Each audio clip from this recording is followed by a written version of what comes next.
बुद्ध और महावीर के कान इतने लंबे क्यों थे? आपने भगवान बुद्ध और महावीर की प्रतिमा या उनकी फोटो में देखा होगा कि उनके कानों को लंबा दिखाया गया है। आखिर उनके कानों को लंबा दिखाने का क्या अर्थ है? देखिए, हमारे शरीर का एक सेक्स सेंटर होता है, उसे सेक्स चक्र या मूलाधार चक्र भी कहते हैं। तो जब आप कामुक होते हैं तब आपकी यह सेक्स ऊर्जा आपके शरीर में फैलती है। इसके फैलने के अपने अपने रास्ते हैं, अपने बिंदु हैं। एक आपका सेक्स सेंटर हो गया, और उस सेक्स सेंटर से जब ये ऊर्जा उठती है तो इसके तकरीबन आपके शरीर में 100 बिंदु होते हैं, और इन सभी बिंदु को एरोटिक जोन कहा जाता है। आप इसे ऐसे समझ सकते हैं, जब आपको काम वासना जकड़ती है या आप किसी के साथ फिजिकल होते हैं, तब आपने देखा होगा कि उस अवस्था में आप अपने शरीर के कुछ विशेष अंगों को छूने लगते हैं। वो अंग आपको उत्तेजित करते हैं। शरीर के वो अंग आपके काम केंद्र के बिंदु हैं। ये हर व्यक्ति के अलग अलग हो सकते हैं।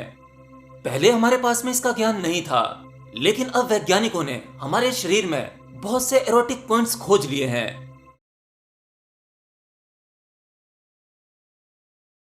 ऐसे बहुत से काम बिंदु जिस पर रिसर्च हो चुका है, और उसमें से आपके कान यानी उसकी जो लंबाई है वो आपका सेक्स सेंटर का एरोटिक पॉइंट्स है। ये वही बिंदु है जहां पर किसी किसी व्यक्ति की काम ऊर्जा सबसे ज्यादा तीव्र आती है, और सेक्स की यही एनर्जी ट्रांसफॉर्म होती है, कुंडलिनी बनती है, आपके सातों चक्रों को धक्का देती है, उसे जागृत करती है। इसी प्रकार से आपके शरीर में ऐसे बहुत से बिंदु हैं जो काम वासना के लिए संवेदनशील हैं। और ठीक ऐसे ही आप जिन 7 चक्रों को जानते हैं, असल में वो 7 नहीं हैं। हर एक चक्र के अपने अलग बिंदु हैं जो पूरे शरीर में कहीं ना कहीं मौजूद हैं। हर चक्र, हर बिंदु की अपनी अपनी अलग संभावना होती है, उनका अपना एक अलग साइन होता है।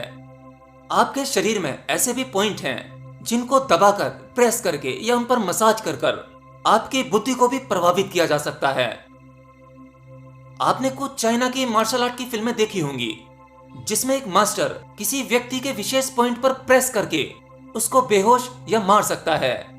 ये पॉइंट बड़े ही सेंसिटिव होते हैं, और इन्हें वैज्ञानिक भाषा में एक्यूप्रेशर पॉइंट कहा जाता है।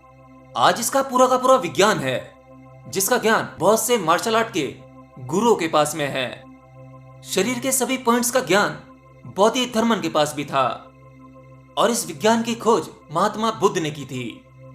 तो इसी प्रकार से हमारे यौगिक विज्ञान में जितने भी योगासन हैं, प्राणायाम हैं, वो केवल इन्हीं निष्क्रिय बिंदु पर प्रेशर डालने के लिए हैं, इन्हें सक्रिय करने के लिए हैं। इसीलिए इतने योगासन की खोज हुई, क्योंकि हर एक योगासन अलग अलग चक्र पर प्रभाव डालता है। और आज तो इसका प्रयोग मेडिकल साइंस में भी होता है, जिसे एक्यूपंक्चर कहते हैं। शरीर के किसी विशेष पॉइंट पर सुई चुभाकर वहां की एनर्जी को रिलीज किया जाता है। फिर वह एनर्जी शरीर में आगे की ओर गति कर कर शरीर की कोई भी बीमारी को ठीक किया जा सकता है। ओशो ने भी अपने एक प्रवचन में कहा था कि जितने संवेदनशील स्तन होते हैं, कान का वो हिस्सा भी उतना ही संवेदनशील होता है। तो बुद्ध और महावीर के लंबे कानों का अर्थ केवल इतना ही है। वह केवल एक प्रतीक है कि इन दोनों व्यक्ति में काम ऊर्जा बहुत अधिक होगी, सामान्य मनुष्य से बहुत अधिक। अब वो बात अलग है कि सच में उनके कान लंबे रहे थे या नहीं, यह केवल प्रतीक के रूप में दर्शाया गया है। क्योंकि आज भी ऐसी बहुत सी प्रथा हैं जो केवल प्रतीक के रूप में है,